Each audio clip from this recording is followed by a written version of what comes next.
Gets down front and those who get together because it's easier for me to watch you and talk with you here than off to the sides.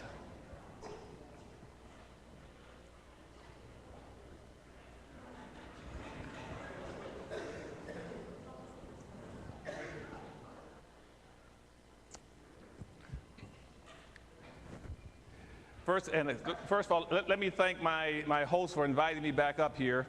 And what they've indicated to me was that they're primarily concerned about trying to get you all together, unite as black folk, and try to see if you can survive what's coming up around the curve in America and around the world for black folk.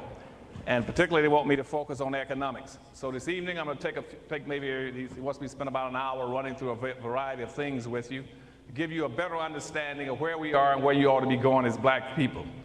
And in the course of my talk in the next hour, 9 times out of 10, I'm going to step on some of your toes and talk about some things that you consider to be sacrosanct or semi-religious or things that are sacred to you.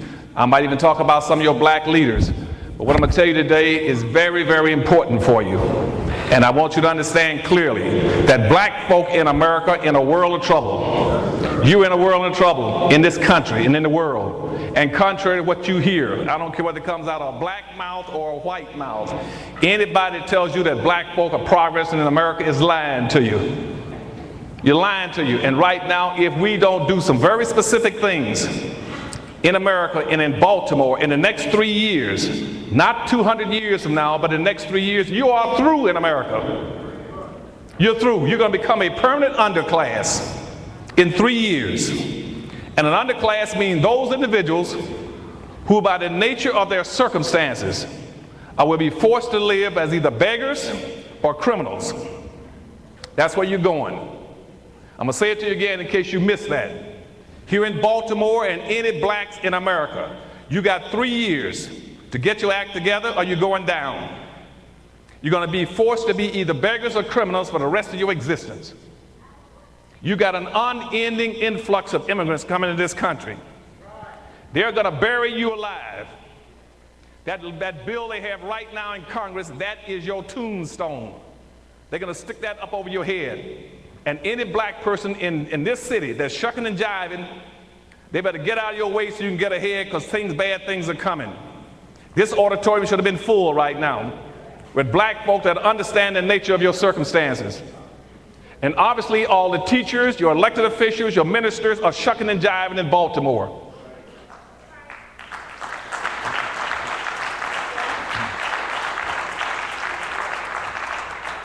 And when I say bad times are coming, it's because we are not focusing on what we're supposed to be focusing on. You've been intentionally misled and misdirected. You've been sent down the wrong road. And in comparative and proportional terms, we are exactly where we were as black folk in this country. We're exactly where we were in 1860 on the eve of the Civil War. You have not moved not one iota in 140 years. And people are shucking and jiving. What you're doing is enjoying the fruits of the social illusion by them telling you somehow that because you have social integration and civil rights that you have achieved something. We as black folk have achieved absolutely nothing with civil rights and integration. Any black person who got more than a third grade education should know that you had more. You had more before integration started than you got today. You've gone backwards. Now let me give you an example when I say it comparatively speaking in 1860. On 1860, on the eve of the Civil War, in this country, you only had about 287,000 black people that were free out of almost 4.5 million. The other 4.5 million were enslaved all over America. Only 287,000 were free. And yet, out of those 287,000 black people, they had succeeded in acquiring one half of this nation's wealth. 1/2 of 1% of the nation's wealth, with only 287,000 free. Now here we are, 140 years later, in the richest nation on earth. 140 years later, you still own and control 1/2 of 1% of this nation's wealth. And contrary to what people keep telling you through a lot of civil rights leaders, civil rights and integration does not decide equal opportunity for you. You cannot get equality through civil rights and integration. What decides your opportunities in America is what you own and control. That's what decides your opportunities. You can have all the civil rights you want. You cannot go into an expensive restaurant or an expensive hotel if you don't have any money. They're playing games with you. You must own and control. And what they fail to tell you is that the whole process of slavery and Jim Crow segregation did not happen to black folk by accident. That wasn't any big accident. For you to wind up being enslaved for over 500 years in this country and 1,300 years around the world, that wasn't an accident. It happened intentionally. What your leaders should be asking is, why did it happen to you? Why were black folk enslaved all those centuries? For what? There must have been a purpose. If the purpose was strictly to maldistribute and misdistribute almost 100% or 99.5% of all this nation's wealth, power, resource, privileges, businesses, and income, and controls of all levels of government. That was the purpose of slavery and Jim Crow segregation. So one group of people could live a very advantaged lifestyle, and these over here who are black would have nothing. That was the purpose of slavery and Jim Crow segregation. Now, here you're talking about civil rights and integration. When did you correct it?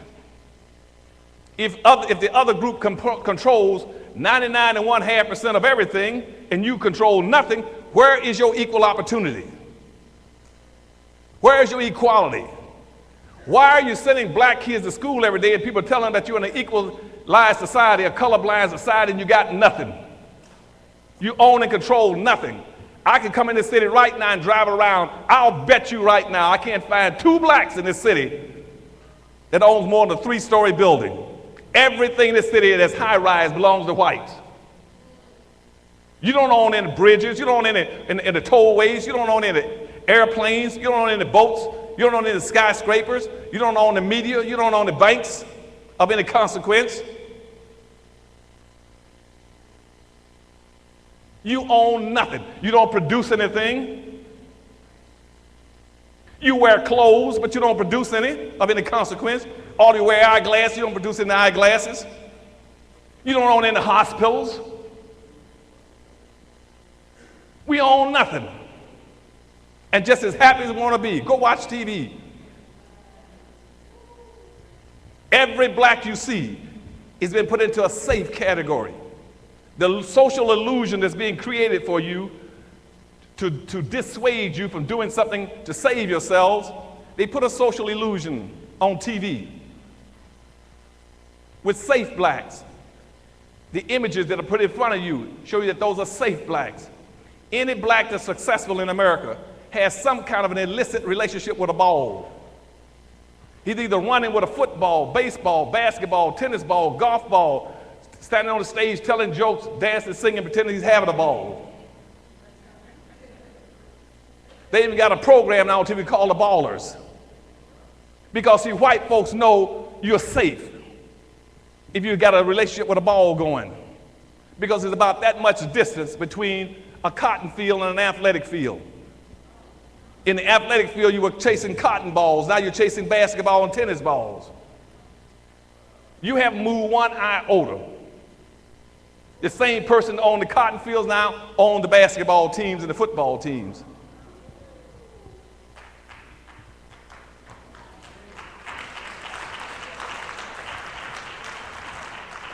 We're not moving. 1/2 of 1% of the nation's wealth. That's what slavery did to you. It maldistributed everything in the hands of the dominant white society. And as an example, you didn't acquire any wealth since 1860. Let me show you some other indications. In 1860, on the eve of the Civil War, almost 99% of all the black people in America, slave and free, was working for whites. Either in a white corporation, in a white business, in some white office, making wealth comfort for whites, on a plantation or whatever it is.